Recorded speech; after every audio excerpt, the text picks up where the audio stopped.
Hey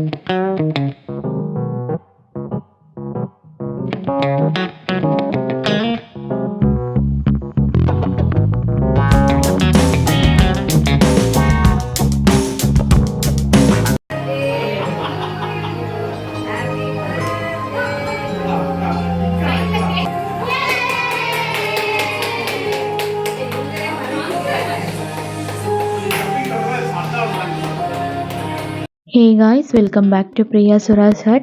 இது 8/9/2025. ஏன் இவ்வளோ அழுத்தி சொல்கிறேன் அப்படின்னா, நெக்ஸ்ட் டே 9/9 வந்து என் பையனோட பர்த்டே. நைட்டே அதுக்கு தான் எல்லாம் ரெடி பண்ணிக்கிட்டு இருந்தோம். நைட்டே வந்து புளிக்காய்ச்சல் பண்ணி வச்சுட்டேன். மார்னிங் எழுந்து சாதம் கிளறிக்கலாம் அப்படின்ட்டு பிளான் பண்ணது வந்து புளி சாப்பாடும் லெமன் சாப்பாடும். மார்னிங் வந்து லெமன் பண்ணிக்கலாம் அப்படின்னு சொல்லிட்டு, அதுக்கப்புறம் ஹஸ்பண்ட் வந்து இந்த பர்த்டேக்கு செலிப்ரேஷனுக்கு கொஞ்சம் பலூன்ஸ் எல்லாம் வாங்கிட்டு வந்திருந்தாரு. அதெல்லாம் பிரித்து தான் எது வாங்கிட்டு வந்திருக்காருன்னு பார்க்கலான்ட்டு எடுத்தேன். இந்த பபிள் ஸ்ப்ரே பண்ணுறது வேண்டவே வேண்டான்னு, ஆனால் அடமாக வாங்கிட்டு வந்துட்டாரு. அவங்க பையனுக்கு காம்ப்ரமைஸே பண்ணிக்க மாட்டார். சரி, இந்த டெக்கரேட்டிவ் ஐட்டம்ஸ் எல்லாம் எடுத்து வச்சுட்டு படுத்தாச்சு மார்னிங் நேரமாக எழுந்துக்கணும் அப்படின்ட்டு. தம்பி வந்து எனக்கு ரொம்பவே ஸ்பெஷல். அதுக்குன்னு உடனே எல்லா அம்மாங்களும் கேட்கலாம், எல்லா குழந்தைங்களுமே அம்மாவுக்கு ஸ்பெஷல் தான் அப்படின்ட்டு. பட் தம்பி ஏன் எனக்கு ரொம்ப ஸ்பெஷல் அப்படின்னா, ஏன்னா அவ்வளோ கஷ்டப்பட்டேன் இவனை பெற்றெடுக்கிறதுக்கு. இது ஏன் இவ்வளோ கஷ்டப்பட்டேன் எப்படிங்கிறது நான் வீடியோவில் போக போக சொல்கிறேன். மார்னிங் வந்து லெமனுக்கும் ரெடி பண்ணி வச்சுட்டு சாதம் கிளற ஆரம்பிச்சிட்டேன். ஆக்சுவலாக பிளான் பண்ணது என்ன அப்படின்னா, கொஞ்சம் பேருக்கு வந்து சாதம் கொடுக்கலாம் அப்படின்னு சொல்லிட்டு வெளியில் போயிட்டு, கோயிலுக்கு இல்லைங்க, வெளியில் வந்து முடியாமல் இருக்காங்க இல்லைங்களா, அவங்களுக்கு கொடுக்கலாம் அப்படின்னு சொல்லிட்டு. இதை வந்து இதை சொல்லவே வேண்டாம், வீடியோவில் காட்டணுமா இது அப்படின்னு சொல்லி யோசித்தேன். பட் நாங்கள் அன்றைக்கி வந்து ஒரு ரொம்பவே அசரீதி மாதிரி ஒருத்தரை பார்த்தோம். அவரை பற்றி சொல்லணுன்னா கண்டிப்பாக இதை நான் சொல்லி தான் ஆகணும். சொன்னால் தான் எங்களுக்கு இன்றைக்கி இன்ஸ்பயர் ஆன மாதிரி நீங்களும் இந்த வீடியோ பார்த்து மேபி இன்ஸ்பயர் ஆகலாம். நாங்கள் வந்து கொடுக்க ஆரம்பித்தப்போ இப்போ ஒரு கொஞ்சம் தூரத்தில் கோர்ட்டு சைடு போகிறப்ப பின்னாடி இருந்து ஒரு குரல் கேட்டுச்சு, என்னங்க விசேஷம், வீட்டில் என்ன பண்ணிகிட்ருக்கீங்க அப்படின்னு சொல்லிட்டு. இந்த மாதிரி வீட்டில் பேபிக்கு பர்த்டே, அதான் இது கொடுக்க ஆரம்பித்தோம் அப்படின்னு சொல்லி கொடுக்க சொன்னோம். பேசினதுக்கப்புறம் தான் தெரிஞ்சது, அந்த அங்கிள் வந்து எஸ்ஐ அப்படின்னு சொல்லிட்டு, போலீஸ் எஸ்ஐன்னு சொல்லிட்டு, எவ்வளோ பெரிய விஷயம் ஆரம்பிச்சிருக்கீங்கன்னு உங்களுக்கு தெரியுமா அப்படின்னு சொல்லிவிட்டு, நான் நினச்ச சின்ன விஷயம் தானே அப்படின்னு சொல்லிட்டு. அப்புறம் அந்த அங்கிள் வந்து ரியல் லைஃப் எக்ஸாம்பிள்ஸ், எவ்வளவோ பெரிய பணக்காரங்கன்னா வந்துட்டு இந்த மாதிரி ஒருத்தவங்களுக்கு, ஒரு முடியாதவங்களுக்கு டீ காஃபி வாங்கி கொடுக்க கூட முடியாமல் விட்டதுனால எவ்வளவோ பேரோட லைஃப் வந்து ஸ்பாயிலாக இருக்குது, இது எவ்வளோ பெரிய தர்மம் அப்படின்னு சொல்லி எங்களுக்கு சொன்னார்.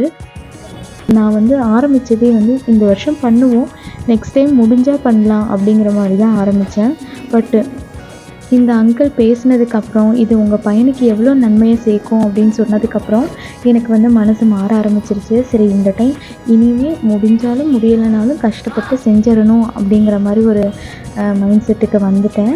இந்த வீடியோ பார்க்குற உங்களுக்கும் தோணுச்சு அப்படின்னா, இல்லை பேபி பர்த்டேக்கு ஏதாச்சும் செலிப்ரேட் பண்ணணுன்னு நினச்சிங்கன்னா இந்த மாதிரி ட்ரை பண்ணி பாருங்கள். அதை முடிச்சுட்டு வீட்டுக்கு வந்து தம்பியை தூங்க வச்சு சாதம் ஊட்டி நாங்களும் சாப்பிட்டுட்டு அடுத்தது வந்து டெக்கரேஷனுக்கு தான் ரெடி ஆகிட்டு இருந்தோம். எப்படி தான் சண்டை வரும்னு தெரியாது எனக்கும் என் ஹஸ்பண்டுக்கும். பார்க்குறதுக்கு நல்லாவே பேசிகிட்ருப்போம்.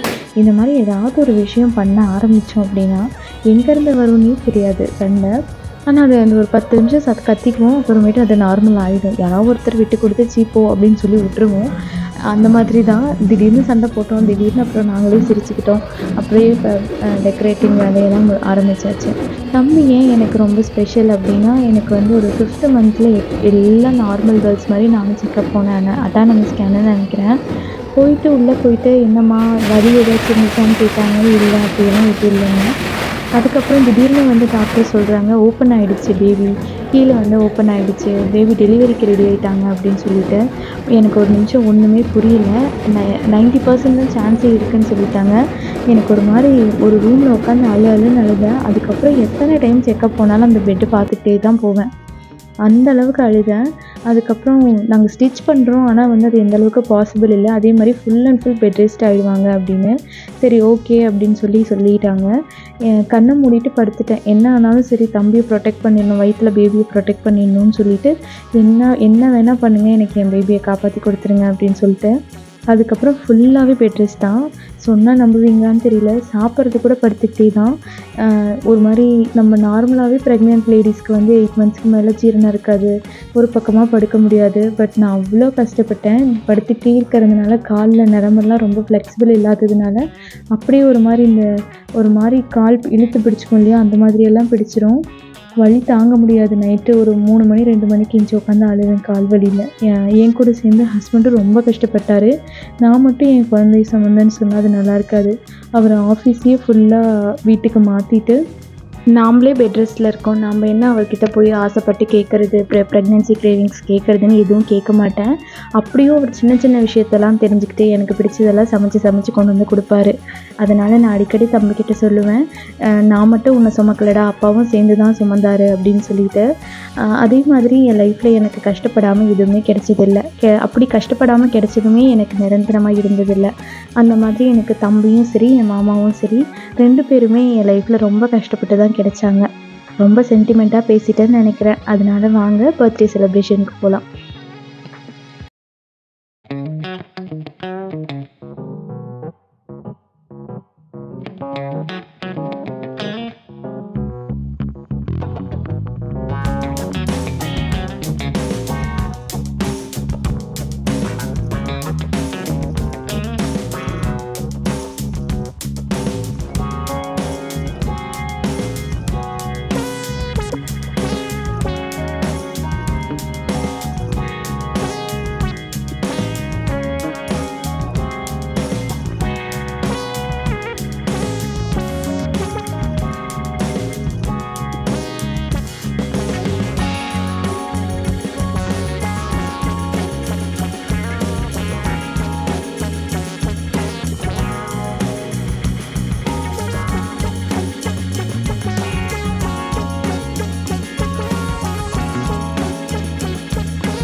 ஐ ஹோப் இந்த வீடியோ உங்களுக்கு பிடிச்சிருக்குன்னு நினைக்கிறேன். வீடியோ பார்க்குற எல்லாருமே என் பையனை ப்ளஸ் பண்ண மறந்துடாதீங்க. டாட்டா.